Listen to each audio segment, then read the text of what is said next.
Welcome to अकेडहा बच्चों। आज हम पढ़ेंगे आपकी हिंदी की बुक रिमझिम का चैप्टर 11 पढ़क्कू की सूझ। ये एक कविता है और एक पढ़ने वाले बच्चे के लिए। जो होते हैं ना कुछ बच्चे जो दिन भर बस बुक्स लेते हैं और पढ़ते रहते हैं, लेकिन उनको वैसे नॉलेज नहीं होती कुछ भी। ये बिल्कुल एक ऐसे बच्चे की ही कविता है। तो चलिए पढ़ते हैं। एक पढ़क्कू बड़े तेज थे, तर्कशास्त्र पढ़ते थे। जो पढ़क्कू थे ना, जो क्योंकि वो इतना ज़्यादा पढ़ते थे कि उनका नाम ही पड़ गया था पढ़क्कू। वो क्या पढ़ते थे? तर्कशास्त्र। तर्कशास्त्र मतलब जिसमें लॉजिक देते हैं ना, किसी भी चीज़ का रीज़न, मतलब एकदम परफेक्ट आंसर होना चाहिए वो। जहाँ न कोई बात वहाँ भी नई बात करते थे। मतलब जहाँ कोई लॉजिक, मतलब कोई रीज़न नहीं है, सब काम बढ़िया चल रहा है, पर उनको तो अपना ज्ञान देना ही था, तो वो नई नई बातें लोगों को बताते थे जाके। एक रोज़ वो बड़े फिक्र में, समझ नहीं कुछ आए। फिक्र मतलब कि एक दिन उनको चिंता हो गई, और जिस बात के बारे में सोच रहे थे, जिसकी चिंता हो रही थी, उन्हें कुछ समझ ही नहीं आ रहा था ये कैसे हो रहा है। तो वो बात क्या थी? बैल घूमता है कोल्हू में, कैसे बिना चलाए। अब उन्हें ये सोच रहे थे कि ये जो कोल्हू, देखो मैं दिखाती हूँ, ये दिख रहा है ये नीचे, ये होता है कोल्हू, इस टाइप का होता है ये। और ये इसी से रस्सी बांध के बैल को बांध देते हैं, और वो कंटिन्यू गोल घेरे में वो कंटिन्यू ना ऐसे ऐसे ऐसे ऐसे गोल घेरे में चलता रहता है, चलता रहता है, चलता रहता है, और ये घूमता रहता है, ऐसे तेल निकलता है उसका। तो अब हम देखते हैं कहाँ थे। हाँ, कई दिनों तक रहे सोचते, मालिक बड़ा गजब है, सिखा बैल को रखा इसने निश्चय कोई ढब है। अब वो कई दिन तक तो सोचते रहे कि आखिर भाई ये कैसे चलता रहता है बैल बिना चलाए। फिर उन्होंने सोचा पक्का इसका जो मालिक है ना, वो बहुत ही होशियार, मतलब गजब इंसान है यार वो तो। उसने बैल को सिखा रखा है, निश्चय कोई ढब है। ढब है मतलब कोई ना कोई, जैसे होता है ना निंजा टेक्निक सिखा रखी है भाई, बस अपने आप ही काम चलता रहता है, ऐसा कुछ सिखा रखा है। तो एक दिन उससे रहा नहीं जाता और वो पहुंच जाता है पूछने के लिए। और वो पहुंच गया मालिक के पास और बोला, आखिर एक रोज मालिक से पूछा उसने ऐसे, अजी बिना देखे लेते तुम जान भेद ये कैसे। तो मालिक से आके पूछ लेता है, मुझे एक बात बताओ, मतलब वो क्या होता है ना, जैसे कोल्हू चलता है ना जब बैल लगा के, और मालिक चला जाता है इधर उधर, वहां पे कंटिन्यू वो बैठता नहीं है देखने के लिए। तो फिर वो पूछता है कि तुम्हें कैसे पता चलता है, तुम तो भाई इसको लगा के चले गए, तुम्हें कैसे पता चलता है कि ये चल रहा है कि नहीं चल रहा है, तुम तो इसको देखते नहीं हो बैठ के। अब वो बोलता है, कोल्हू का ये बैल तुम्हारा चलता या अड़ता है।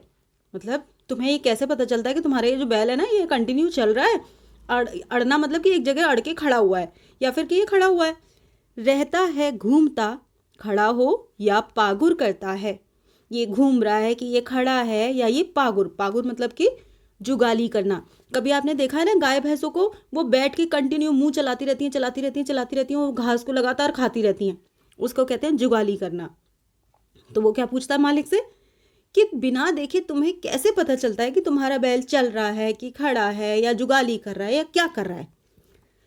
मालिक ने ये कहा, हाजी इसमें क्या बड़ी बात है, नहीं देखते क्या गर्दन में घंटी एक पड़ी है। उसका मालिक क्या कहता है, अरे इसमें कौन सा बड़ी बात है, क्या तुमने उसकी गर्दन में देखा एक घंटी पड़ी हुई है। जब तक ये बजती रहती है मैं न फिक्र करता हूँ, हाँ जब बजती नहीं दौड़कर तनिक पूंछ धरता हूँ। तो मालिक क्या कहता है, देखो इसकी गर्दन में जो घंटी पड़ी है ना, जब तक वो बजती रहती है तब तक तो मैं कोई टेंशन नहीं लेता, क्योंकि मुझे पता है घंटी कब बजेगी, जब वो चल रहा होगा तब।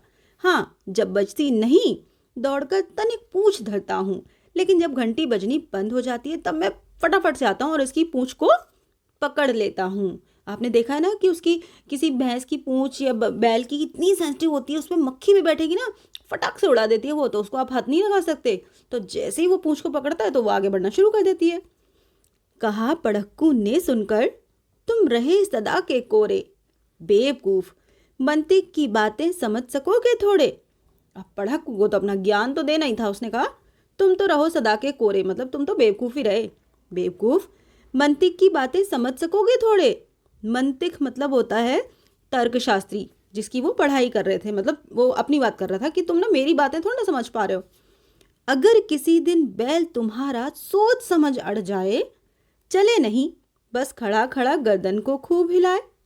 अब वो क्या कहते हैं, अच्छा एक बात बताओ, किसी दिन अगर तुम्हारा बैल सोच समझ के खड़ा हो जाए, चले नहीं और खड़े होके बस गर्दन को हिलाता रहे, अगर बैल गर्दन को हिलाएगा तो क्या होगा, घंटी बजेगी ना।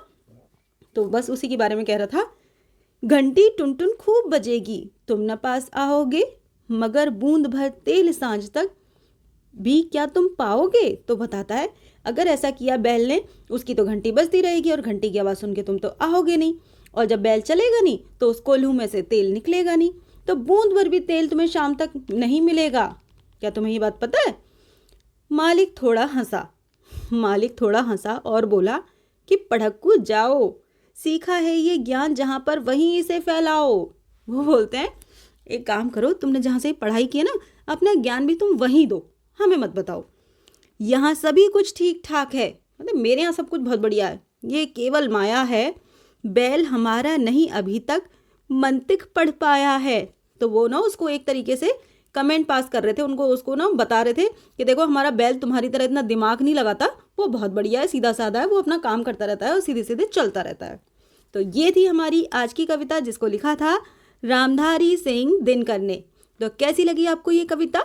अगर आपको अच्छी लगी हो तो वीडियो को लाइक करना और चैनल को सब्सक्राइब करना। मिलते हैं अगली वीडियो में, अगले चैप्टर में। तब तक के लिए बाय बाय।